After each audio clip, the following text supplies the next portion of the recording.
தமிழகத்தில் ஊழல் இல்லாத ஆட்சியை நடிகர் விஜயால் கொடுக்க முடியுமா? சாதி மதம் அரசியலுக்கு எதிராக என்ற இவரது முழக்கம் சாத்தியமாகுமா? இது பற்றி விளக்குகிறது இந்த செய்தி தொகுப்பு. கடந்த 25 ஆண்டுகளுக்கு மேலாக அரசியலுக்கு இன்று வருகிறேன் நாளை வருகிறேன் என கூறி ரசிகர்களை ஏமாற்றிய திரு ரஜினிகாந்தை போல இல்லாமல் எண்ணி துணிக கருமம் துணிதவின் எண்ணுவம் என்பது இழுக்கு என்ற குரலுக்கு ஏற்ப மிக துணிச்சலோடு தமிழக வெற்றி கழகம் என்ற புதிய கட்சியை தொடங்கியுள்ளார் நடிகர் விஜய். அவரது அரசியல் பயணம் வெற்றி பெற நமது வாழ்த்துக்கள். மற்ற அரசியல் கட்சிகள் போல் அல்லாமல் விஜயின் அரசியல் பிரவேசம் சற்று மாறுபட்டும் கூர்ந்து கவனிக்கக்கூடிய வகையில் அமைந்துள்ளது. பிற கட்சி தலைவர்கள் போல் லட்சக்கணக்கான ரசிகர்களை ஒரு இடத்தில் கூட்டி மாநாடு போல கோடிக்கணக்கில் செலவிட்டு தனது புதிய கட்சி தொடக்கத்தையும் அரசியல் பிரவேசத்தையும் வெளிப்படுத்திடாமல் மிக எளிய முறையில் எக்ஸ் தலைதளத்தில் 3 பக்க கடிதம் மூலம் அரசியல் பிரகடனம் செய்து ரசிகர்களை உற்சாகத்தின் உச்சத்திற்கு கொண்டு சென்றுள்ளார் நடிகர் விஜய். இருப்பினும் தனது துடிப்பான நடிப்பு டான்ஸ் மூலம் லட்சக்கணக்கான ரசிகர்களின் இதயத்தில் தளபதியாக வாழ அடித்தளமாக இருந்து வந்த திரைத்துறைக்கு முழுக்கு போடுகிறேன் என்ற அறிவிப்பு உண்மையான ரசிகர்களுக்கு சற்று மனசங்கடங்களை அளித்திருக்கும். தமிழக அரசியலில் மிக பெரிய வெற்றிடம் ஏற்பட்டுள்ளது. அடுத்தடுத்து ஆட்சியாளர்கள் மீது மக்களுக்கு ஏற்பட்டுள்ள மிக பெரிய அதிருப்தியே இந்த வெற்றிடத்திற்கு காரணம். கடந்த 70 ஆண்டுகளுக்கு மேலாக தமிழகத்தை மாறி மாறி ஆண்டு வந்த காங்கிரஸ் மற்றும் திராவிட கட்சிகளின் சிஸ்டம் சரியில்லை. எனவே தமிழகத்தின் இந்த அடிப்படை சிஸ்டத்தை மாற்றம் செய்யாமல் எந்த மாற்றமும் ஏற்பட போவதில்லை என்று முடிவெடுத்துள்ளார் விஜய். தமிழகத்தில் அடிப்படை அரசியலில் மாற்றம் தேவை என்கிற ஆழமான முடிவோடு இந்த வெற்றிடத்தை நிரப்பவே விஜய் அரசியல் களத்தில் இறங்கியுள்ளார்.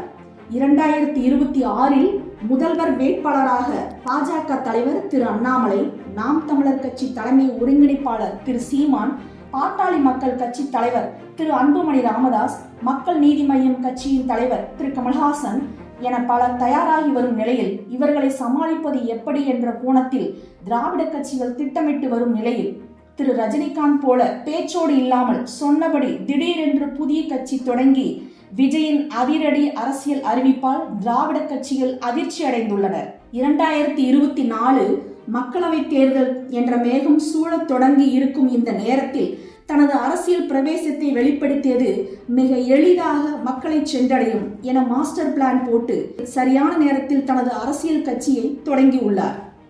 இந்த 2024 மக்களவை தேர்தலில் தனது கட்சி போட்டியில்லை என்றும் எந்த கட்சிக்கும் நாங்கள் ஆதரவு அளிக்கவில்லை என கூறிய அவர் 2026 சட்டமன்ற தேர்தலில் முதல்வர் வேட்பாளராக களம் காண்பது உறுதி என கூறியுள்ளார். தமிழகத்தில் ஊழல் மலிந்த அரசியல் கலாச்சாரத்திற்கு எதிராகவும் சாதி மத பிளவை ஏற்படுத்தும் அரசியலுக்கு எதிராகவும் தனது அரசியல் பிரவேசம் இருக்கும் என தெரிவித்துள்ளார். நடிகர் விஜய் கூறும் ஊழல் நிறைந்த குற்றச்சாட்டுகளில் திமுக, அதிமுக, காங்கிரஸ், பிஜேபி என ஆட்சியில் இருந்த அனைத்து கட்சிகளும் உள்ளது என குறிப்பிடத்தக்கது. இதுவரை சினிமாவில் கேமரா முன்பு நின்று பிறர் எழுதி கொடுத்த வசனத்தை பேசி நடித்து திரை மூலம் மக்களை சந்தித்து வந்த நடிகர் விஜய் முதல் முறையாக மக்களை சந்திக்க தேர்தல் களத்திற்கு தயாராகிவிட்ட அவர் ஊழலுக்கு எதிராக மக்களுக்கான ஆட்சியை கொடுப்போம் என கூறியுள்ளார்.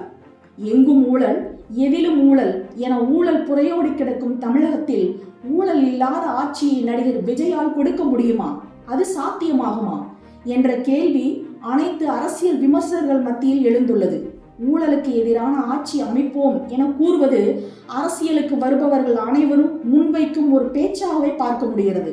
3 மணி நேர சினிமாவில் வரும் கதை வசன காட்சி போல ஊழலற்ற தமிழகத்தை அவ்வளவு எளிதாக மாற்றி விடுவாரா என்ற கேள்வி அனைவரது மத்தியில் எழுந்துள்ளது. குறிப்பாக சொன்னால் பிறப்பு முதல் இறப்பு வரை தமிழகத்தில் லஞ்சம் இல்லாமல் எதுவும் நடக்காது. தமிழகத்தில் களைய வேண்டிய நிர்வாக சீர்கேடு அடுக்கிக் கொண்டே செல்லலாம். இந்த நிலையில் ஊழலற்ற ஆட்சியை கொண்டு வருவேன் என விஜய் கூறி இருப்பது வரவேற்பை ஏற்படுத்தியுள்ளது. ஊழல் இல்லாத தமிழகம் கேட்கவே மிகவும் நன்றாக இருக்கிறது. ஆனால் இது சாத்தியமா என்ற கேள்வி பல மடங்கு எழுந்துள்ளது. ஒரு தனி மனிதரின் வருமானத்தில் 70% வரை குழந்தைகளின் தரமான கல்விக்கும் மருத்துவத்திற்கும் செலவாகிறது. மீதமுள்ள 30% அவரது வாழ்வாதாரத்திற்கு செலவிடப்படுகிறது. இப்படி கல்விக்காகவும் மருத்துவத்துக்காகவும் லட்சமாக செலவு செய்யும் நிலையில் அவர் படித்து வேலைக்கு சென்றவுடன் படிப்புக்காக செலவு செய்ததை திரும்ப எடுக்க நினைத்து பிறரிடம் கை நீட்டி லஞ்சம் வாங்கும் நிலை உருவாகிறது. அமெரிக்கா போன்ற மேலை நாடுகளில் கல்வி மற்றும் மருத்துவத்தை அந்த அரசே ஏற்று இலவசமாக வழங்குகிறது. இதுபோல தமிழகத்தில் வியாபாரமாகிவிட்ட கல்வி மற்றும் மருத்துவத்தை அரசே ஏற்று நடத்தும் வகையில் அடிப்படை அரசியலில் மாற்றம் செய்தால் மட்டுமே ஊழல் இல்லாத தமிழகத்தை உருவாக்க முடியும். தமிழகத்தின் சாபக்கேடோ என்னவோ, கல்வியை தனியாருக்கு தாரை வார்த்துவிட்டு சாராய வியாபாரத்தை அரசே ஏற்று நடத்தும் அவலம் நடந்து வருகிறது. நடிகர் விஜயின் கனவான ஊழலற்ற தமிழகம் என்ற கனவு நிறைவேற வேண்டும் என்றால் நாம் தமிழர் கட்சியின் தலைமை ஒருங்கிணைப்பாளர் திரு சீமான் மேடைக்கு மேடை முழங்கி வருவது போல கல்வியையும் மருத்துவத்தையும் அரசு மட்டுமே நடத்த வேண்டும். ஆனால் இன்று பல கல்வி நிறுவனங்கள் அமைச்சர்களின் பினாமியாக இருப்பதால் இதை அவ்வளவு எளிதாக செயல்படுத்த முடியுமா என தெரியவில்லை. மேலும் இதற்கு பின்னால் இருக்கும் பெரிய சவால்களை எதிர்கொள்வது அவ்வளவு சுலபம் அல்ல. இந்த உறுதிமொழியை மக்கள் முன்வைத்து அடிப்படை அரசியலில் மாற்றத்தை கொண்டு வந்தால் மட்டுமே லஞ்சமில்லாத ஊழலற்ற மக்களுக்கான நல்ல ஆட்சியை கொடுக்க முடியும். அதே போல தமிழகத்தில் சாதி மத அரசியலை ஒழித்துவிட முடியுமா என்ற கேள்வியும் எழுந்துள்ளது.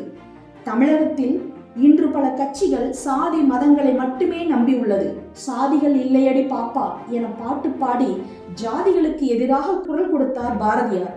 இன்று பாரதியார் பல்கலைக்கழகத்தில் ஜாதி சான்றிதழ் இல்லை என்றால் படிக்க முடியாது என நிலை உள்ளது. அரசியல் தேவைக்காக சாதி ஒரு ஆயுதமாக கேடயமாக பயன்படுத்தப்பட்டு வருகிறது.